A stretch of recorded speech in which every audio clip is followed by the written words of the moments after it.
Hi good evening friends. గత 10 రోజుల నుంచి సోషల్ మీడియాలో తెలంగాణ ఫోక్ సింగర్ మంగ్లీ వార్తలనేది చాలా వైరల్ అవుతున్నాయన్నమాట. మైక్రో ఫైనాన్స్‌లో చాలామంది బాధితులను మోసం చేసిందని సుమారుగా 150-200 కోట్ల రూపాయల వరకు కూడా ప్రజల నుంచి సేకరించి వివిధ వ్యాపారాల్లో ఇన్వెస్ట్ చేస్తానని చెప్పి వారి దగ్గర నుంచి 150-200 కోట్ల రూపాయలు వసూలు చేసిందని గత 10 రోజుల నుంచి మనం అన్ని టీవీ ఛానల్స్‌లోనూ, వార్తాపత్రికల్లోనూ చూస్తున్నాం. మొబైల్ ఓపెన్ చేస్తే చాలు ఇన్‌స్టాలో గానీ, యూట్యూబ్‌లో గానీ ఎక్కడ చూసినా అవే వీడియోలు. ఇక్కడి వరకు బాగానే ఉంది.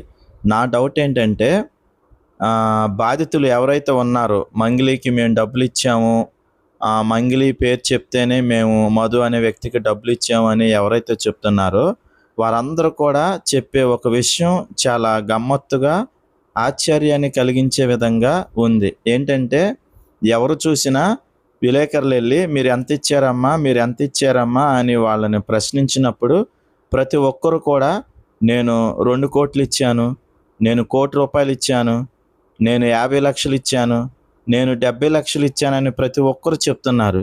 నిజంగా చాలా ఆశ్చర్యం వేసింది నాకు. వాళ్ళందరూ కూడా ప్రతిరోజు కూలి పని చేసుకుని జీవించే వ్యక్తులు.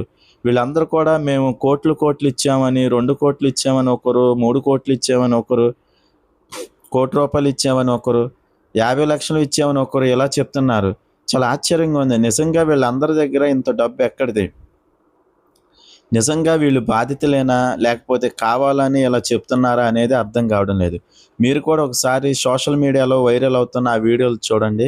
ప్రతి ఒక్కరు కూడా నేను 1 కోటి ఇచ్చాను, నేను 50 లక్షలు ఇచ్చాను, నేను 70 లక్షలు ఇచ్చానని చెప్తున్నారు.